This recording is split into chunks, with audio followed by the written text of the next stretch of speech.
തീർച്ചയായിട്ടും. കാരണം ഇതുവരെയുള്ളത് പോലെയല്ല. സാധാരണ രീതിയിൽ നമ്മൾ നോക്കിക്കഴിഞ്ഞാൽ ഈ തദ്ദേശ തെരഞ്ഞെടുപ്പ് കുറച്ചു കാലമായിട്ട് നിയമസഭാ തെരഞ്ഞെടുപ്പിന് മുന്നോടിയായിട്ട് വരും. ലോക്സഭാ തെരഞ്ഞെടുപ്പിന് ശേഷം ഒരു വർഷത്തെ വ്യത്യാസത്തിലാണ് ഈ 3 തെരഞ്ഞെടുപ്പുകളും വരാറുള്ളത്. ആ രീതിയിൽ നോക്കിയാൽ അതേപോലെ സ്വാഭാവികമായിട്ടുള്ള ഒരു തെരഞ്ഞെടുപ്പായിട്ട് മാറണം. പക്ഷെ ഇപ്പോഴത്തെ അവസ്ഥ അതല്ല. ഈ 2 തവണ അധികാരം നഷ്ടപ്പെട്ട UDF-ന് അധികാരത്തിലേക്ക് തിരിച്ചു വന്നില്ലെങ്കിൽ വലിയ പ്രശ്നമാകും. കോൺഗ്രസിനകത്ത് വലിയ പൊട്ടിത്തെറികൾ ഉണ്ടാവാൻ സാധ്യതയുണ്ട്. മുന്നണിയിൽ തന്നെ പ്രശ്നങ്ങൾ ഉണ്ടാവാൻ സാധ്യതയുണ്ട്.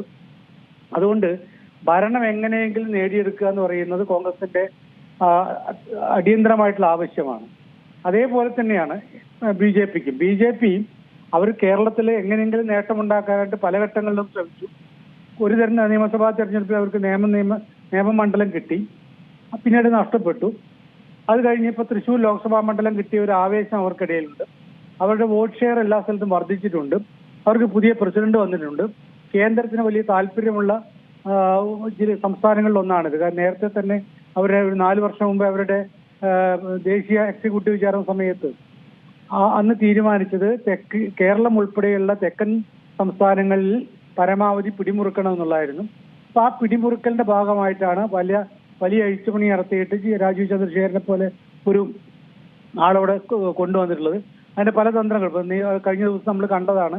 ഈ ബിഷപ്പുമാര് പ്രധാനമന്ത്രിയെ കാണുന്നു, അവർക്ക് വേണ്ടിയിട്ട് വളരെ സജീവമായിട്ട് താൻ മുന്നണിയിൽ ഉണ്ടാകും എന്ന് പ്രധാനമന്ത്രി പറയുന്നു. അപ്പൊ അങ്ങനെയുള്ള കുറെ കാര്യങ്ങളിലൂടെ പരമാവധി വോട്ടുകൾ നേടിയെടുത്തുകൊണ്ട് തങ്ങളുടെ ശക്തി ഒരിക്കൽ പോലും അവർക്ക് അറിയാം പരമാവധി വോട്ട് നേട്ടമുണ്ടാക്കുക എന്നുള്ളതല്ലാതെ ഭൂരിപക്ഷം പഞ്ചായത്തുകളും തദ്ദേശ സ്ഥാപനങ്ങളും അവരുടെ കയ്യിലേക്ക് വരില്ല എന്നറിയാം.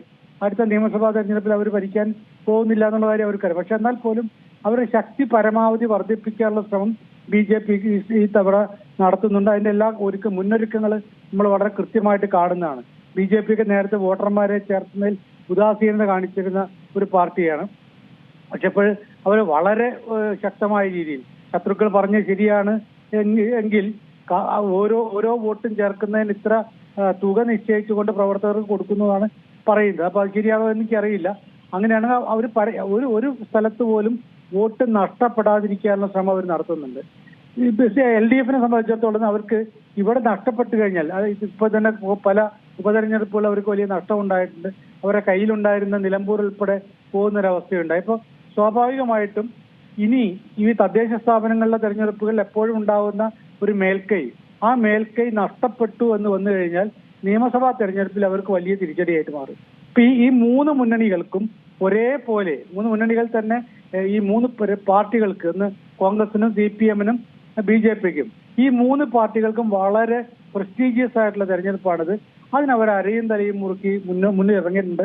സാധാരണ രീതിയിൽ പാർട്ടി പ്രവർത്തകർ, കോൺഗ്രസിന്റെ ഒക്കെ പ്രവർത്തകർ സജീവമായിട്ട് വരിക എന്ന് പറയുന്നത് വളരെ അപൂർവമായിട്ട് കാണുന്നതാണ്. പക്ഷേ ഇത്തവണ നേതാക്കന്മാരുടെ ആവേശത്തിനേക്കാൾ കൂടുതൽ കോൺഗ്രസിന്റെ സാധാരണ പ്രവർത്തകർക്കാണ് ആവേശമുള്ളത്.